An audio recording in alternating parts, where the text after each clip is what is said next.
இயேசு கிறிஸ்துவின் அன்பு என்றென்றும் மாறாதது. இயேசு கிறிஸ்துவின் மாறா கிருபை என்றும் குறையாதது. நம் இயேசு கிறிஸ்துவின் மாறா கிருபை என்றும் குறையாதது. இயேசு கிறிஸ்துவின் அன்பு பாவி என்றனை அவர் தள்ளவே மாட்டார். அவளாய் உன்னை இயேசு அழைக்கிறாரே. பாவி என்றுனை அவர் தள்ளவே மாட்டார். அவளாய் உன்னை அவர் அழைக்கிறாரே. தயங்கிடாதே, தாவி ஓடி வா. தந்தை இயேசுவே சொந்தம் கொள்ளவா. தயங்கிடாதே, தாவி ஓடி வா. தந்தை இயேசுவே சொந்தம் கொள்ளவா. தந்தை இயேசுவே சொந்தம் கொள்ளவா. இயேசு கிறிஸ்துவின் அன்பு என்றென்றும் மாறாதது. இயேசு கிறிஸ்துவின் மாறா கிருபை என்றும் குறையாதது. நம் இயேசு கிறிஸ்துவின் மாறா கிருபை என்றும் குறையாதது. கல்வர் மத்தியில் ஒரு கல்வனை போல குற்றமற்ற கிறிஸ்து தொங்கினாரே. கல்லர் மத்தியில் ஒரு கல்வனை போல குற்றமற்ற கிறிஸ்து தொங்கினாரே. பாவி உனக்காய் கரங்கள் நீட்டி பாவ சிலுவையை சுமந்தாரே. பாவி உனக்காய் அவர் கரங்கள் பாவ சிலுவையை சுமந்தாரே. இயேசு கிறிஸ்துவின் அன்பு என்றென்றும் மாறாதது. இயேசு கிறிஸ்துவின் மாறா கிருபை என்றும் குறையாதது. நம் இயேசு கிறிஸ்துவின் மாறா கிருபை என்றும் குறையாதது. எங்களை நேசிக்கிற அந்த பிதாவே, நன்றியோடுமை துதிக்கிறோம் அப்பா. அந்த புனித வெள்ளையிலும் அப்பா நம்முடைய சமூகத்தில் வர கிருபை தந்தீங்களே, அதுக்காக சோத்திரம்பா, சோத்திரம் துதிக்கிறோம்ப்பா. இயேசு அன்பாகவே இருக்கிறார் அப்பா. அன்பான தெய்வம் அப்பா, சோத்திரம்பா. அவர் நம்மை பாவம் செய்தான் என்று சொல்லி நம்மை புறக்கணிக்க மாட்டார், தள்ள விட மாட்டாப்பா. பாவியை ரட்சிக்க இந்த உலகத்தில் வந்தாரப்பா. உன்னுடைய பாவம் எவ்வளவா இருந்தாலும் கிழக்குக்கும் மேற்குக்கும் அவ்வளவு தூரமா தள்ளி போடுற தேவனா இருக்கிறார். பஞ்சை போல சிகப்பா இருந்தாலும் அது ரத்தத்தை போல் சிவப்பா இருந்தாலும் அது பஞ்சை போல் வெண்மையா ஆக்குற தேவன் அவர் ஒருவர் ஜீவனுள்ள தேவன் அப்பா. சோத்திரம் துதிக்கிறோம்ப்பா. அப்பா சிலுவையிலே அப்பா தியானம் இயேசு கொடுத்த இரண்டாவது வார்த்தை தியானிக்க செய்ய கிருபை தந்தீரே, அதுக்காக நன்றியப்பா. நான் வெறுமையான பாத்திரம்ப்பா, என்னை தாழ்த்தி உங்களுடைய கருத்தில் அர்ப்பணிக்கிறேன்ப்பா. உம்மால் கூடாத ஒன்றுமில்லையப்பா. அப்பா உடைந்த பாத்திரத்தை நீ அப்பா மிகவாக எடுத்து பயன்படுத்துகிற தேவனார்ப்பா. எங்களை அதனை அர்ப்பணிக்கிறேன்ப்பா.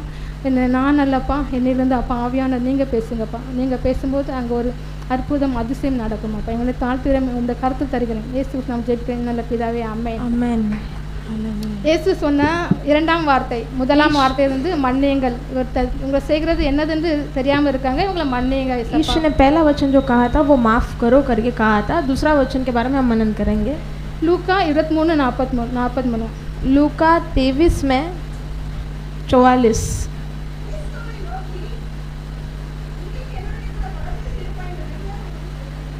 இயேசு அவனை நோக்கி, இன்றைக்கு கூட நீ என்னோடு பரதேசில் இருப்பாய். यीशु उसको देखकर कहा, तू आज मेरे साथ परदेश में रहेगा.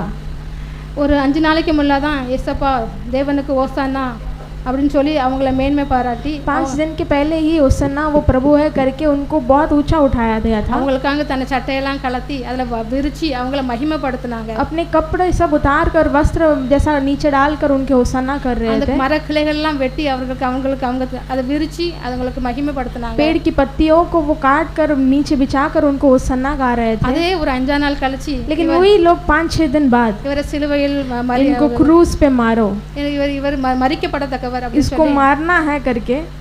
அவர் பாவம் இல்ல நம்மளுக்காக वो பாவமாக்கப்பட்டார்। पापी नहीं है लेकिन हमारे कारण पाप बनाया गया பாவம் है। அறியாத சுத்த கண்ணர் वो पाप को नहीं देखा है, वो पवित्र है। நாம் செய்த பாவலுக்கான हमने जो पाप किया इसी कारण, நம் கைகளால் நம் சிந்தனையால் நம் கால்களால் செஞ்ச हमारे हाथ பாவத்துக்கு पैर और हमारे सोच के कारण जो पाप किए इसी कारण அவனை பிலாத்து கிட்ட கொண்டு போறாங்க। उसे पिलातु के पास लेके गए பிலாத்து சொல்றான் நான் இவன்ட்ட ஒரு குற்றமும் அறியேனே ஒரு குற்றமும் और இல்லையே वो राजा कहता है कि मैंने उसको इसके ऊपर कोई दोष नहीं ठहरा सकता हूँ, कोई गुनाह। அந்த மக்கள் சொல்றாங்க இல்ல இல்ல இவன் அடிக்கப்படத்தக்கவன் लेकिन लोग कहता है नहीं इसे मारना ही कह करके। இந்த மக்கள் வந்து யார் அங்க மெஜாரிட்டியா இருக்கவங்களோ அந்த சைடுல போகக்கூடிய மக்கள் அவங்க சுயமா பண்ணாம இவன் மரிக்கப்பட்டது இவன் சிலுவையில அடிக்கப்பட்டவன் தான், இவன் கூட என்ன ஒரு சாபம் இருக்கும் அதெல்லாம் எங்க பிள்ளை மேல இருக்கட்டும் அவங்களும் வாயால அறிக்கை செய்றாங்க। ये लोग जो भी है जहाँ पर लोग ज्यादा भीड़ रहती है वहाँ पर ही वो सिर हिलाते हैं, वैसे ही जैसे वो कहते हैं कि इसका जो मारने का पाप है हमारे और हमारे संतान के ऊपर आने दो करके कहते हैं। ரத்தம்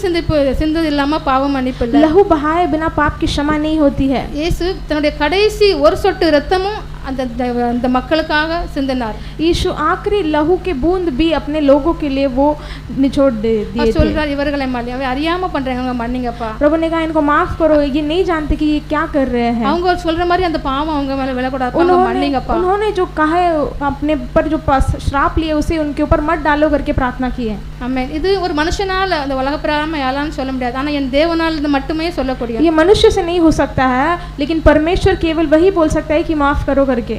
लूका 19:5 वासिப்போம்। लूका 29 में 5 पढ़ेंगे।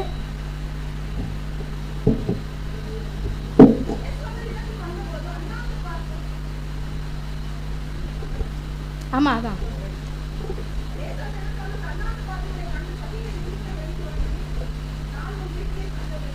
ஆமென் ஹalleluya। இயேசு அந்த நகருக்குள்ள வராரு। यीशु उस नगर में आता है। அப்போ சகேன்னு ஒரு மனுஷன் जक्कई नाम का एक इंसान था। அவரை அறிஞ்சிருக்கான், கேள்விப்பட்டிருக்கான்। प्रभु के बारे में वो सुना था। அப்படி உட்கார்ந்துட்டு இருக்கலாம் நான் பார்க்கணும், लेकिन वो उठकर जाता है कि मुझे देखना है यीशु कौन है। அவரை என்னமா அவங்கள உயர்த்தி பேசுறாங்க, நான் அவரை போய் பார்க்கணும்னு சொல்லிட்டு ஒரு ஆர்வத்தோட உட்கார்ல எழும்பி வந்துட்டான்। वो एक चाहत से बहुत लोग कहते हैं यीशु के बारे में मुझे उसे देखना है करके जाता है। எழும்பி அவன் குள்ளமா இருந்தனால அவன் காட்டுக்கு ஒரு மரத்து மேல ஏறிக்கிட்டான்। क्योंकि वो नाटा था इसीलिए वो एक पेड़ के ऊपर चढ़ गया था और प्रभु को देखने। அந்த மேல இருந்து நம்ம இயேசுவை வருவாரு பார்க்கணும் சொல்லி ஒரு ஆவலோட இருக்கான்। ऊपर से छुप के देखूंगा यीशु आएगा करके वो बैठा है। அவன் மனசுல ஒரு வாஞ்சை ஏக்கம், அந்த தேவனை நான் காணணும், இவ்வளவு மகிமை உள்ள தேவனை நான் பார்க்க வேண்டும்। उसके दिल में एक चाहत है, एक जरूरत है कि परमेश्वर को देखना है मुझे।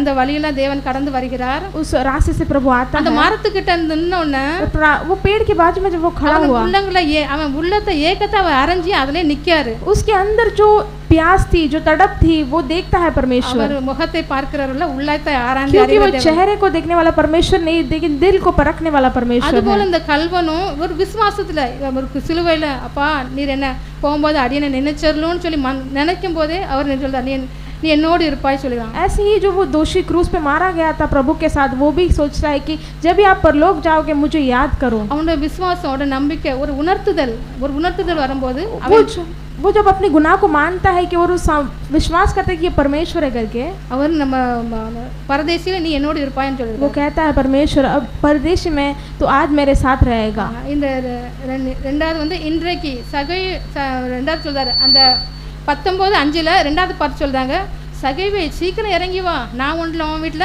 தங்க வேண்டும் சொல்றாங்க। जक्कई की कहानी में हम देखे जक्कई नीचे जल्दी उतरा, आज मैं तुझे तेरी घर पे रहना चाहता हूं। उलगम அவனை எப்படிலாமோ பார்க்கலாம், ஒரு டாக்ஸ் கலெக்டர் यदि उसे चुंगी लेने वाला देख सकता है, அவன் பொல்லாதவன், वो तो बहुत बुरा है, वो அவன் விரும்பத்தக்காதவன், அவன் எல்லாத்தையும் ஒன்னு டாக்ஸ் கலெக்ட் பண்றான், वो तो एक से ज्यादा 4 गुना पैसा किसी से ले लेता है। ஆனா அவன் விரும்பத்தக்காதவனா இருந்தான், इसीलिए कोई उसे नहीं चाहता था। ஆனா கர்த்தருடைய பார்வையில அவன் அருமையா இருந்தான்। लेकिन प्रभु की नजर में वो बहुमूल्य था। சீக்கிரம் இறங்கி வா, நான் உன்கிட்ட வீட்டுக்கு வரணும், जल्दी उतर आओ, तेरे घर पे आना है मुझे। அவன் ஓடி இறங்கி வந்தான்। वो तेज उतर आकर और प्रभु को இவனும் घर ले அப்படி गया। இறங்கி வந்து ஒப்பு கொடுத்து தாங்களை எல்லாம் ஒப்பு கொடுத்து பேசின போது இவரும் ஆபிரகாமின் குமாரன் இவனுக்கு ரட்சிப்பு வந்ததுன்னு சொல்றாரு. ऐसे ही जैसे वो चोर भी कहा था कि मुझे याद करो, तो उसने सोचा ये भी अब्राहम का पुत्र है, इसको भी मैं याद करूंगा। நீ என்னோட பாரடைஸ்ல இருப்பா என்று तू சொல்கிறார்.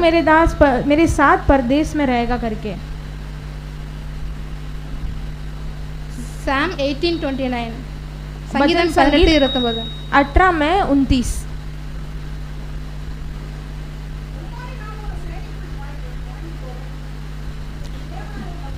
ஆமென். மூணாவது பாயிண்ட், என்னோடு கூட இருப்பாய். அவர் என்னோடு இருந்தால் ஒரு சேனைக்குள் பாய்வேன், அவர் என்னோடு இருந்தால் ஒரு மதிலை தாண்டுவேன். उसमें लिखा है यदि परमेश्वर मेरा साथ है तो मैं एक सेना को पार करूंगा, यदि परमेश्वर मेरा साथ है तो मैं एक चट्टान को पार करके जाऊंगा। அவர் என்னோடு இருந்தா எல்லா என்ன மலை போல பிரச்சனை यदि परमेश्वर मेरे साथ है तो कितने भी बड़ा पर्वत हो उसे मैं पार करके जाऊंगा करके कहता है। யோசேப்போடு அவர் இருந்தா, அவன் காரியசித்தியா இருந்தான்। यूसुफ के साथ था, इसीलिए वो बहुत बुद्धिमान और ज्ञानी था, काम में बरोबर था। இஸ்ரேல் ஜனங்களோடு இருந்து அவளை வழி நடத்தினார், செங்கலர் என்றா பிறந்தார்। அவர் அந்த இடத்துல ஃபுல்லா அவங்கள பாதுகாத்து மேகஸ்தம்பமா அக்னி ஸ்தம்பமா இருந்து பாதுகாத்து கானான் பிரவேசிக்க इस्राएली लोगों के साथ था और वो मेघ का बादल और अग्नि का बादल में उनको लेकर संभाल कर लेकर गया था। கானா ஒரு கல்யாணத்து வீட்டுல அவர் இருந்தால், அந்த இடத்துல இருந்தால் ஒரு அதிசயம் சொன்னார், தண்ணீரை திராட்சை ரசமா மாத்தினார்। और कानान का जो शादी में वो उनके पास था और जो भी कमियां थी उसे भरपूरी में उसने बदल दिया। தாவூதோடு இருந்தார், எல்லா விஷயத்திலும் தாவூதோடு இருந்தார்। தாவீதை அரசனாக दाऊद को वो राजा बनाया दिया था क्योंकि वो उसके साथ था। மோசேயோடு இருந்தது போல நம்மோடும் கூட இருக்கிறார்। जैसे मूसा के पास था वैसे ही हमारे पास भी वो है। எந்த சிச்சுவேஷனும் कोई भी परिस्थिति होने दो, எந்த இடத்துல அவரை நோக்கி பார்த்த போதும் அவர் நம்மோட இறங்கி வந்து நமக்கு எல்லா பதிலுக்கும் எல்லா கேள்விகளுக்கும் பதில் தருகிற தேவனா हमेशा जब हम प्रभु में रहेंगे तो हमारे सारे प्रश्नों को उत्तर देंगे, सारे कार्य को वो पूर्ण करेंगे। அவர் நம்மோடு இருக்கணும், वो हमारे साथ रहना है। அந்த மனம் திந்த கல்வனுக்கு கிடைத்தது என்ன தெரியுமா? பாக்கியம் பெற்றான்। ये जो चोर वो मन फिरा उसको क्या मिला था? அவரோடு இருக்கிற பாக்கியத்தை उसके साथ रहने का भाग्य मिल गया था। आमेन आमेन। நாலாவது வார்த்தை பரதேசி। और चौथा परदेसी चीज हम देखते हैं परदेश, அது வந்து पैराडाइज சொல்றாங்க இங்கிலீஷ்ல, அதுக்கு வந்து पैराडाइज उसे हमें इंग्लिश में पैराडाइज करते हैं। மத்திய ஆகாயம், मध्य स्थल करके बोलते हैं, இளைப்பாறுகிற ஸ்தலம், जहाँ पर वो इंतजार करते हैं प्रभु के। வெளிப்படுத்தல் 2:7 प्रकाशित वाक्य 2:7 में लिखा है,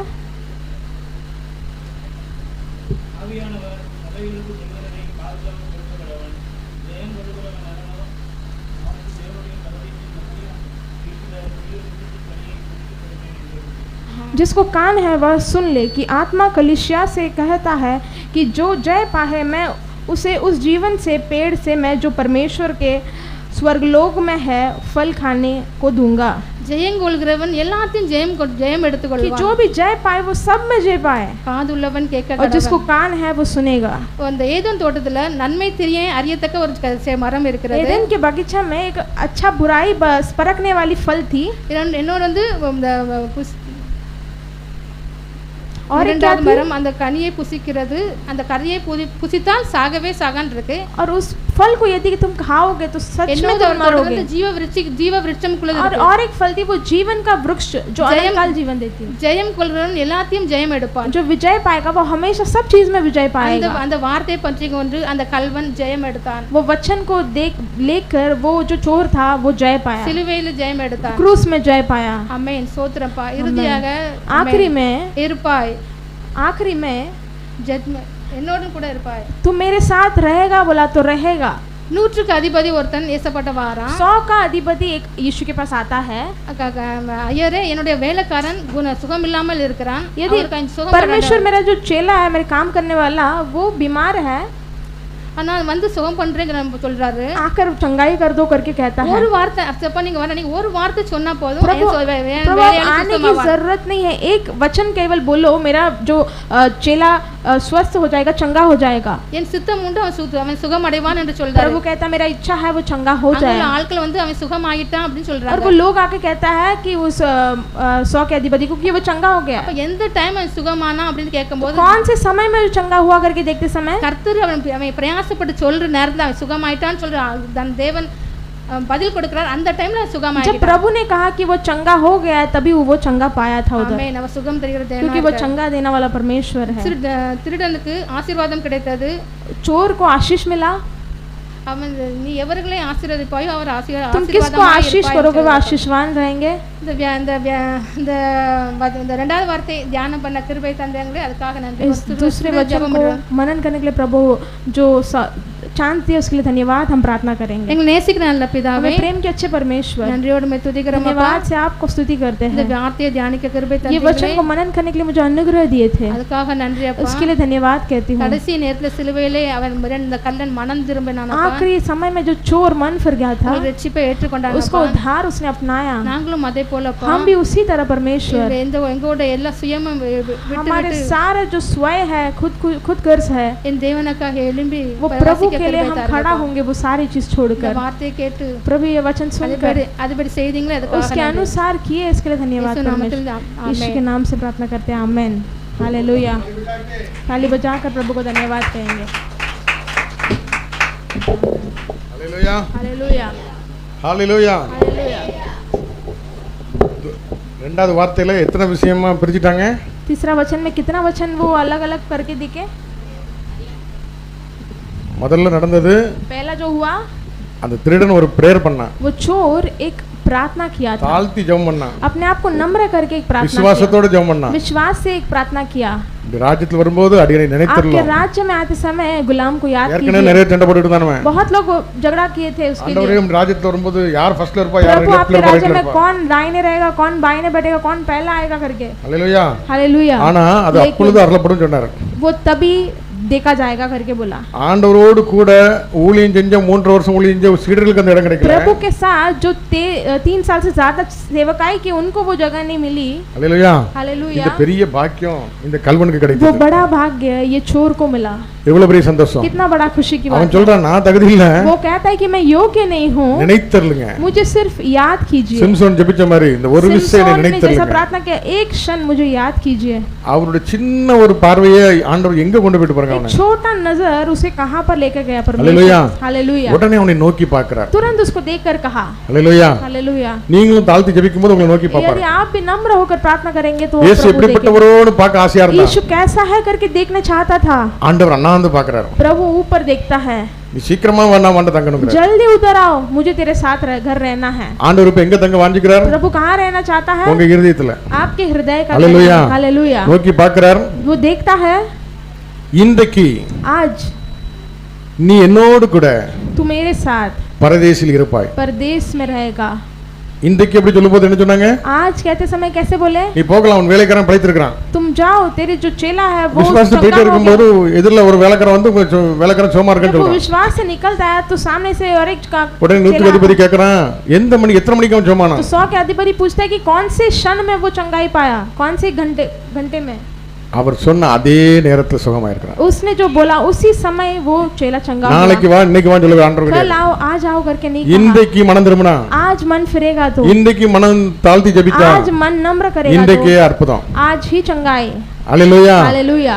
அரணுக்கு திரும்புங்கள், तुम वापस गढ़ के आओ, இரட்டிப்பான நன்மையை தருவேன் இன்னைக்கே दुगनी தருவேன்। आशीष दूंगा, आज ही दूंगा। நம்பிக்கையுடைய சிறையில திரும்ப और ஆயத்தமா இருக்கணும்। विश्वास के जो कैदित அவர் है நம்மோடு கூட இருந்தா वो हमारे साथ रहेंगे। சேனைக்குள்ள பாய்வோம், मैं एक सेना को மதிலை पार தாண்டுவோம்। करूंगा और मैं चट्टान को पार ஈசாக்கோடு ஆண்டவர் இருந்தனால 100 மடங்கு करूंगा। ஆசீர்வாதம்। ईसा के साथ परमेश्वर था, इसके அவர் लिए நம்மோடு सौ गुना இருந்தா யோசேப்பு போல உயர்வு, यदि वो हमारे साथ தாவீது रहे, போல ஆசீர்வாதம்। दाऊद के जैसा आशीष। ஹalleluya। हालेलुया। அப்ப அவர் நம்மோடு இருக்கிற பாக்கியத்தை तो ஆண்டவர் हमारे கொடுத்தார்। साथ रहने का भाग्य मिलता है। हालेलुया। हालेलुया।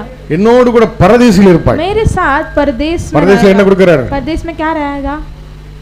ஏதேன் தோட்டத்தை விட்டு மனுஷனை வெளியே தள்ளிட்டு ஒரு பழத்தை மறைச்சாரு। எதுக்கு? एदेन बगीचे से मनुष्य को भगाकर, நித்திய நித்தியமா வாழக்கூடிய அந்த ஜீவ கனியை புசிக்க கொடுக்கிறார்। क्योंकि अनंत काल का जो फल है वो खाने के लिए மத்திய देता है। ஆகாயத்துல। ஹalleluya। इस स्थल में கடைசியாக और आखिरी में நீ ஆசீர்வாதமாய் இருப்பாய்। तुम आशीषवान रहोगे। நீ எவரை ஆசீர்வதிக்கிற அவர்களும் ஆசீர்வாதமாய் जिसको இருப்பார்கள்। आशीष करेगा वो आशीषवान அவர் நம்ம रहेंगे। கூட இருந்தா நம்மளும் அப்படி यदि वो हमारे साथ है तो हम भी आशीष रहेंगे। அவரோடு கூட வாழ்கிற ஒரு हम பாக்கியத்தை भी பெறுவோம்। उनके साथ जीने का हालेलुया। भाग्य मिलेगा। கர்த்தர் தாமே இந்த இரண்டாவது வார்த்தை ஆசீர்வாதம் நன்றி செலுத்துவோம்। प्रभु इस दूसरी वचन को आशीष के इसके लिए धन्यवाद।